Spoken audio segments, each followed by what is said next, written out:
Hello my friends and welcome back. Thank you very much for being with me again today. In this video I will show you at the bottom of an article, some things are just hidden over there, buried over there.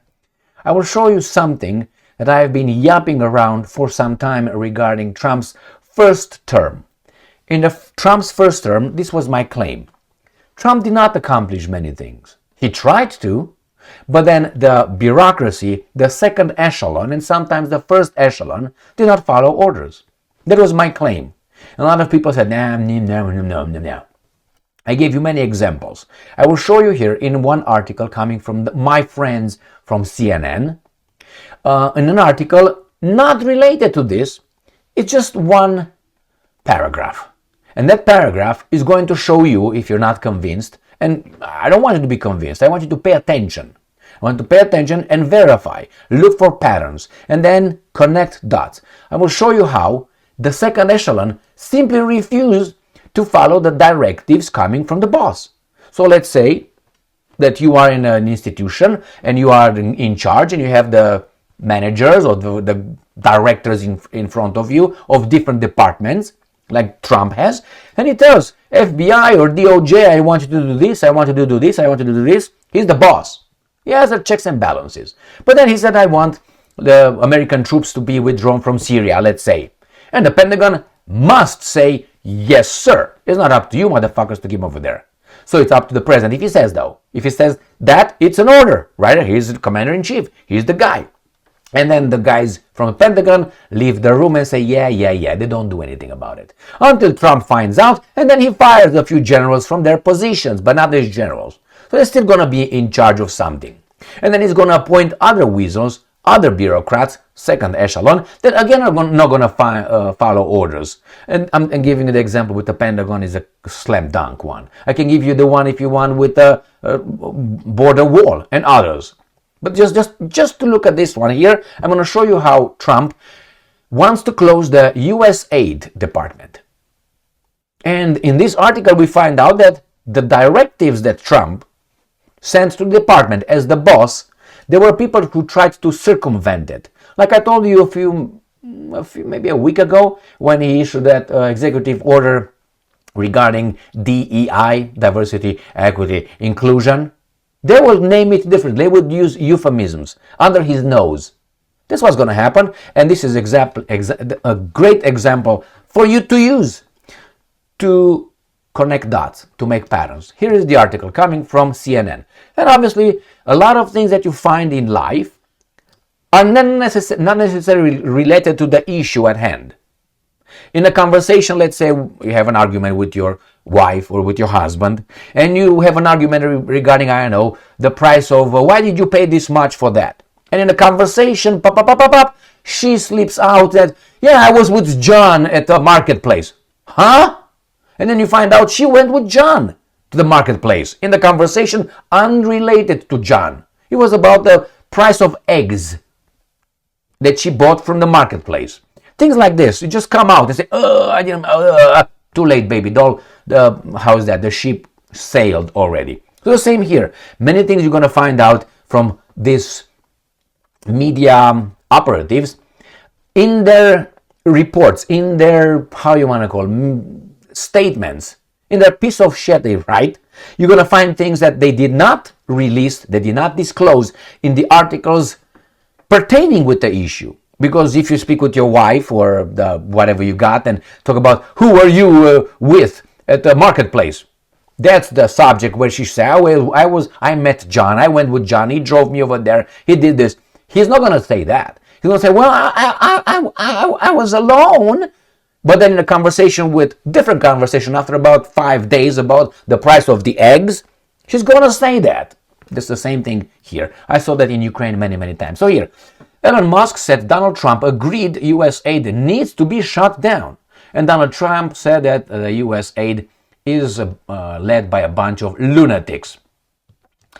Right there. So, Elon Musk said President Donald Trump agreed the U.S. Agency for International Development needs to be shut down following days of speculation over the future of the agencies after its funding was frozen and dozens of its employees were put on leave.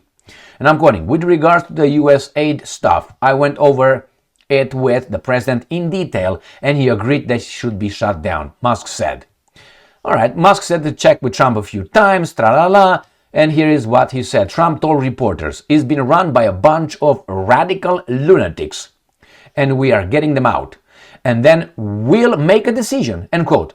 But that's not the story why. The story, oh, they're going to close it. But why right here? This is what I want to look over.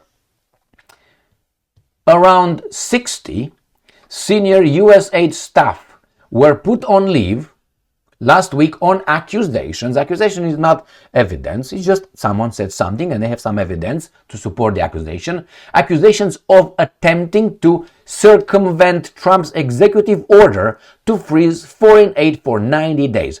Another senior official was put on leave. Okay, I'm not going to read this one. Trying to reverse that move after finding no evidence of wrongdoing. So this is the second echelon. I will read it again. Around 60 senior USAID staff were put on leave last week on accusations of attempting to circumvent Trump's executive order to freeze foreign aid for 90 days. You got it? That's how it is, my friends. And that's how it is.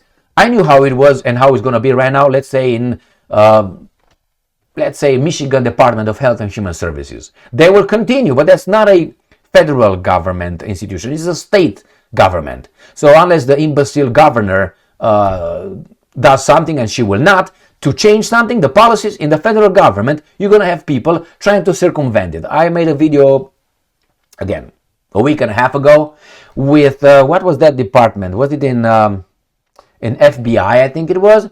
And a person who was a DEI officer, a chief executive officer, they took out the DEI and they said it's just chief executive officer. So they just changed the name, but not the substance. Like right now, I identify as a world champion in sucking thing, you know, right? Then I must be. I just identify. My title says it, you know. So the same here. This is one example. Pay attention to this second echelon. Trump said many things to his DOJ, remember? And the guy said, yeah, we're going to do it, and they didn't. Why? They just waited 4 years for him to go. His term to expire, and then the other baboons come and they continue their idiocracy. And what can you do?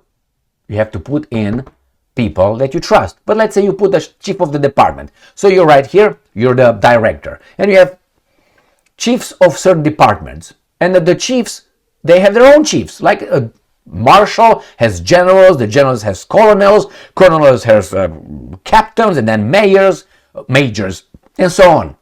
Lieutenants and pa. So the marshal tells to the generals have their own colonels around underneath. Now if those generals don't follow the orders, the general said, hey, the marshal, me, said we're going to attack on that front, we have to push forward.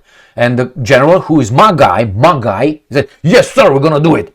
Goes over there, tells his baboon colonels, out of let's say 10 that he's got, let's say 7 are disagreeing with the marshal's ideology, political ideology, and they decide not to follow the orders of the marshal. So even if you have the second echelon, like the chiefs of, like the secretary, like the secretaries of departments, Secretary of State, Secretary of Treasury, FBI Director, CIA Director, if those guys are your guys, your brothers, man, you're with them, they have people underneath that they need to trust, and underneath. They have to replace everything. So here they fired 60 for...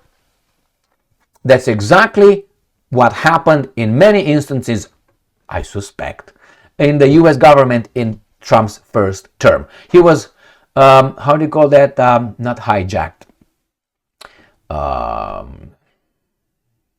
What's the term? I have to think about it. Jesus Christ. I think it's with S. He was sabotaged. That's what it is. And he will be again. He will be again by the court, by the judges. And these guys are going to fight against the will of the people. Not that these things are not constitutional. It's not going to be about that. It's going to be trying to postpone it until hopefully their baboon will get in charge and they will withdraw their attacks, but they're going to be the other guys attacking it. That's how certain things that would benefit most of us, like in a democracy, get stalled, unsolved. And we have the politicians, creating problems, and then they show up and say, we're going to solve the problem. No, you created the problem in the first place. Thank you very much for being with me again today. Stay strong, stay smart, look for the truth, and be just.